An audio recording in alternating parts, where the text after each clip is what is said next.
The New Norm is brought to you by Winning at Home. I'm Steve Norman. Welcome to The New Norm.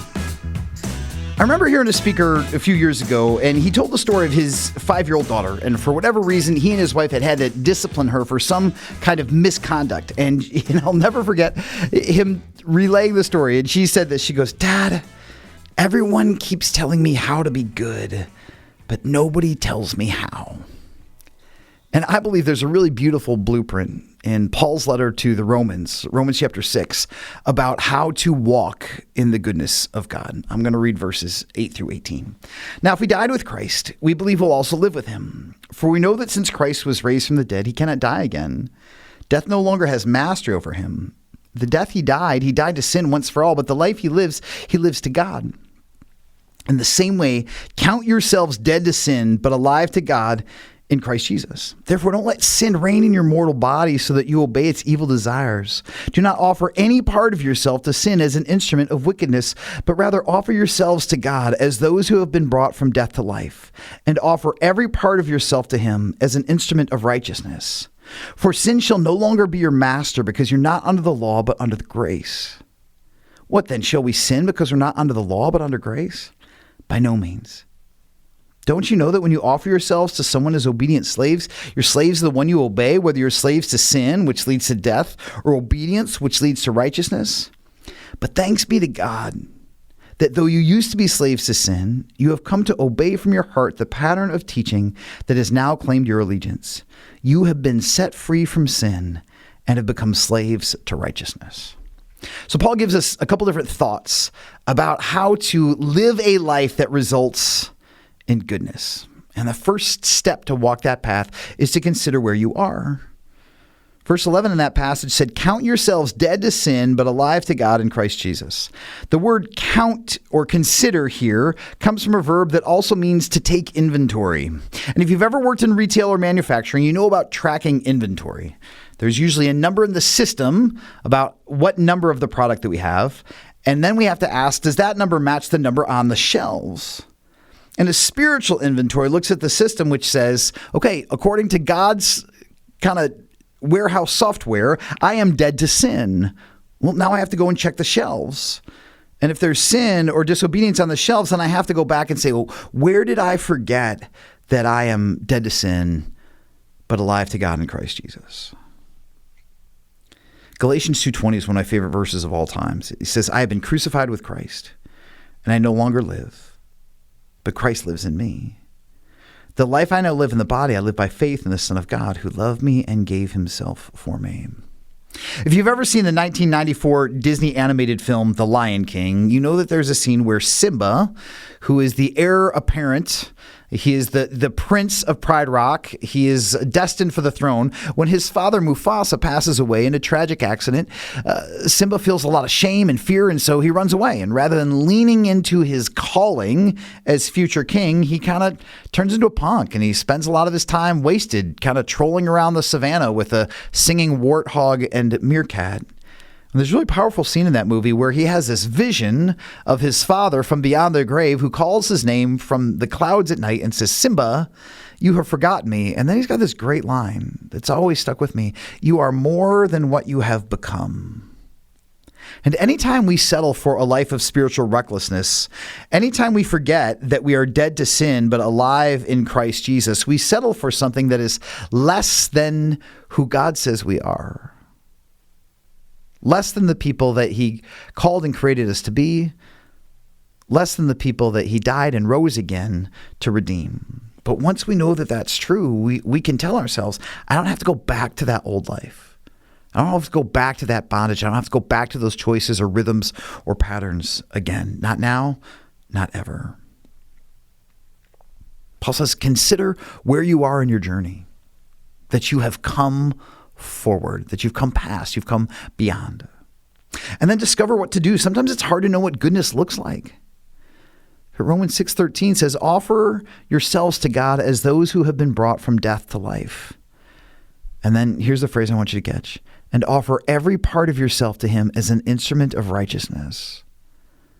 Once read of an author who did something interesting. He took this verse quite literally. When he was alone in a quiet room for his prayer time, he would lie down and do a full body surrender.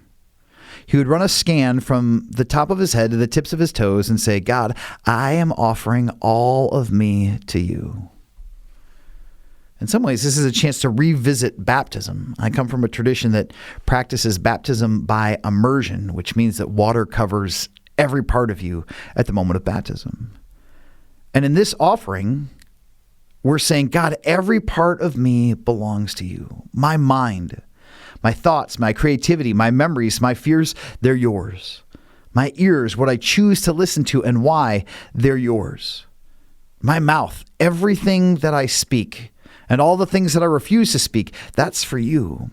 My heart, what I choose to care about, that's yours. My gut, my instincts, my passion, my intuition, that's surrendered to you as well. My sexuality is daily and wholly surrendered and devoted to you. And my feet, wherever I go in service to you. It's a really powerful exercise. And I'm not saying that it's something that we need to do every day, but doing it every once in a while, or at least picking the one area, the one part of our bodies or lives that is most likely to be surrendered to anything that is other than Jesus or less than Jesus, is a place where we can focus and say, God, I surrender, I offer, I sacrifice this part of me to you. And sometimes it's hard to know what's right. Ephesians 5 verses 8 through 10 says, For you were once darkness, but now you're light in the Lord. Live as children of the light. For the fruit of the light consists in all goodness and righteousness and truth. And find out what pleases the Lord. When in doubt, ask God, in this specific scenario, what is pleasing to you? A lot of us spend maybe even more time than we should in a digital world. And this is a great question to apply to that arena as well. God, before I scroll or before I post, or before I comment, will you remind me what is pleasing to you? See, the Apostle Paul says, I want you to consider where you are in your journey. I want you to discover what to do when you're having a hard time figuring out what the next step is. And then I want you to remember who you are. And that's a servant of righteousness. Romans 6:18 says, you have been set free from sin and have become slaves to righteousness. The psychologist Daniel Pink says, identity drives behavior. He says there's a difference between somebody who says, I want to be somebody who tries to run 3 times a week, and somebody who says, I'm a runner. Because if you identify yourself as a runner, you're going to find yourself running more, because that's an expression of, it's an overflow of who you are. Or somebody who says, one day I'm going to write a book. Well, that kind of person isn't super likely to complete a manuscript. But the person who says, I'm a writer, is by default going to write, because that's an extension of who they believe themselves to be. The same thing is true about our pursuit of goodness, a God-honoring life. It's one thing to say, well, I'm going to cross my fingers and hope that I'm going to be a person who makes good choices today, or being a person who rolls out of bed in the morning and says, I'm a servant of righteousness.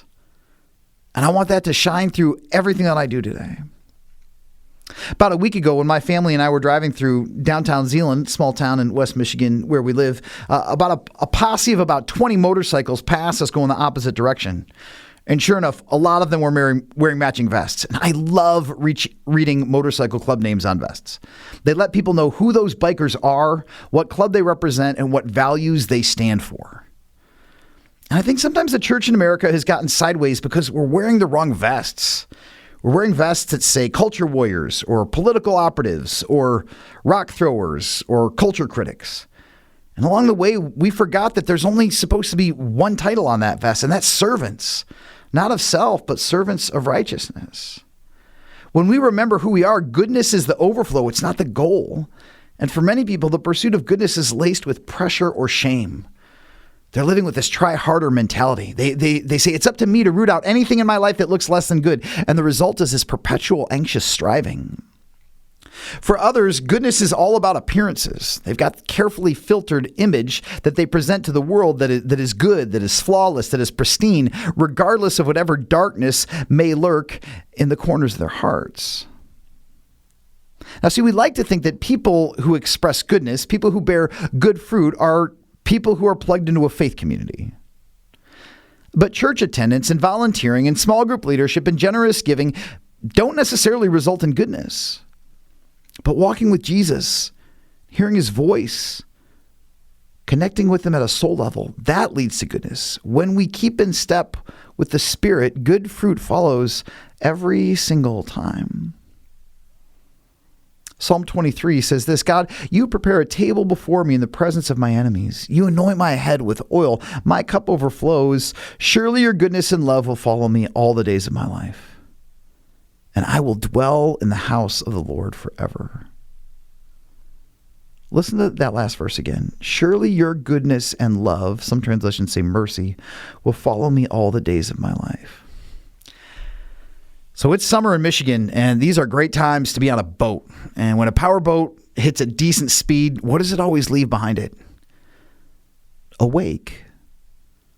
Have you stopped to consider that you leave a wake behind you every single day? So let me ask you this question. What was in your wake this week? Was it goodness? Was it peace? Was it joy? Was it love? If yes, then that's awesome. You're in step with the Spirit. But if it wasn't, I want you to ask this question. What else might be going on? And what would it take for me to get back to a place where I consider where I am, where I discover what to do, and that I remember who I am, so that the fruit that I bear is regularly and consistently good? The New Norm is produced and distributed by Winning at Home. If you enjoyed what you heard today, please take a second just to rate the show and also leave a review. That makes sure that other people who might be encouraged by these episodes will be able to find them. Winning at Home is a faith-based nonprofit committed to making individuals, couples, families, and businesses stronger through counseling and coaching. For more information, visit winningathome.com. I'm your host, Steve Norman. Thanks for listening.